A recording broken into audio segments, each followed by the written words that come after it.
Joseph's true story of pain, purpose, and providence. From the pit to the palace. Chapter 1: The Boy with the Dreams. Joseph was just 17 when the favor of his father became a burden he couldn't hide. Born to Jacob and Rachel, Joseph was the beloved child of an old man's deepest love. Jacob gave him a robe of many colors, rare, beautiful garments symbolizing distinction. But love shown to one can sometimes feel like rejection to others. Joseph's brothers hated him. But Joseph was a dreamer. He didn't ask for the dreams. They came from above. In one, his brother's sheaves of grain bowed before his. In another, the sun, moon, and 11 stars bowed to him. He told them what he saw. He wasn't boasting. He was simply sharing. But to his brothers, it sounded like pride, arrogance, and insult. Their hatred grew until it burned. Chapter 2: Betrayed by Blood. One day, Jacob sent Joseph to check on his brothers in the field. When they saw him approaching, clothed in that robe, jealousy boiled over into something darker. "Here comes the dreamer," they sneered. They conspired to kill him, but Reuben, the eldest, intervened.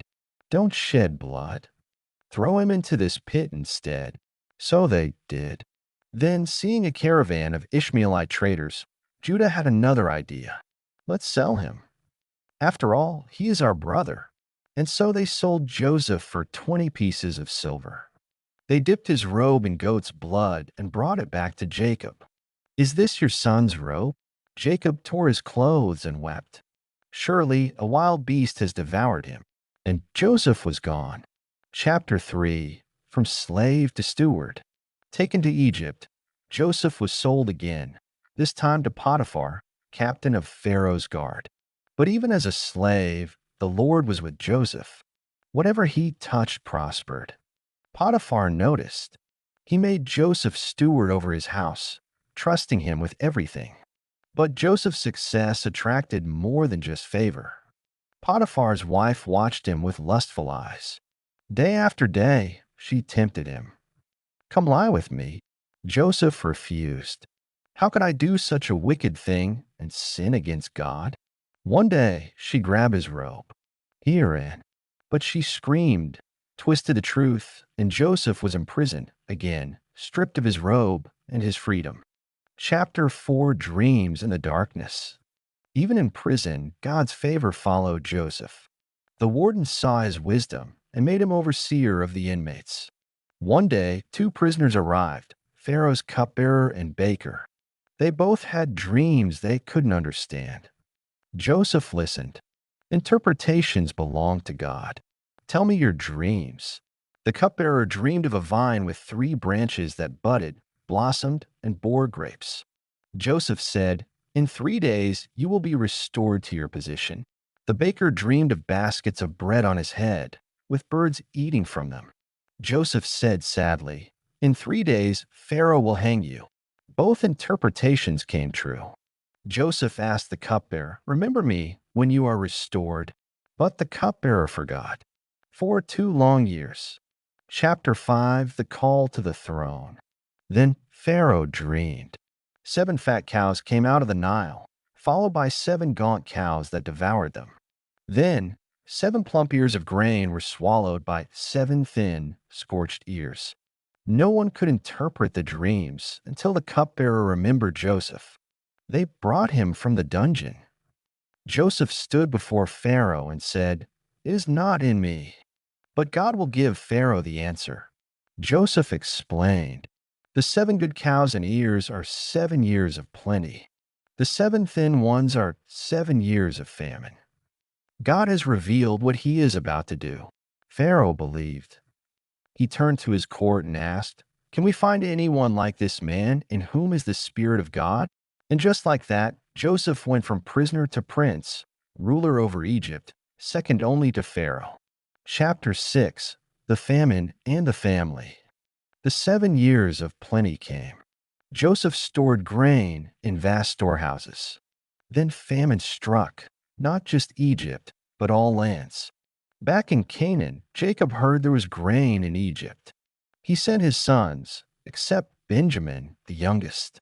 When the brothers arrived, they bowed before Joseph, not recognizing him. Joseph knew them. His heart ached, but he did not reveal himself. He tested them, demanded they bring Benjamin, and imprisoned Simeon until they returned.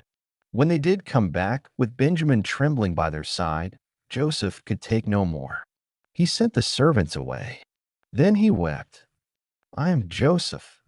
Is my father still alive?" His brothers were stunned, frozen in guilt and fear. "Do not be afraid," he said, his voice shaking. "You meant it for evil, but God meant I."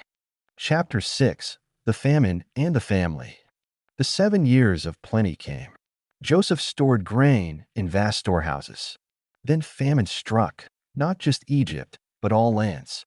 Back in Canaan, Jacob heard there was grain in Egypt. He sent his sons, except Benjamin, the youngest. When the brothers arrived, they bowed before Joseph, not recognizing him.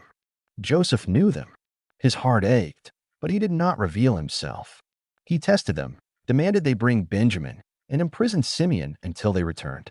When they did come back, with Benjamin trembling by their side, Joseph could take no more. He sent the servants away. Then he wept. "I am Joseph. Is my father still alive?"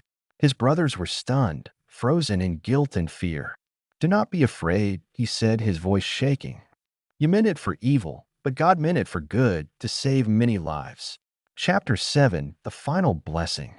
Joseph brought his family to Egypt, 70 in all. Jacob wept when he saw his son alive. Joseph gave them land in Goshen, the best part of Egypt. Years passed.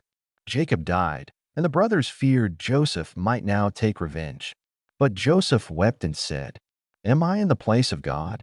You intended to harm me, but God intended it for good." He forgave them completely. Joseph lived to see generations grow. Before he died, he reminded them of the promise. God will surely come to your aid and bring you out of this land to the land he swore to Abraham, Isaac, and Jacob. And with that faith, Joseph died not as the boy in the pit, but as the prince who saved a nation. Epilogue. Joseph's legacy. Joseph's life teaches us that God is not absent in suffering. He is working, weaving, watching, and waiting. When people betray you, when life breaks you, when dreams seem dead, God is still writing your story. Just like Joseph, you may start in a pit, but with God, you can rise to a palace. What they meant for evil, God meant for good. Genesis 50 verse 20.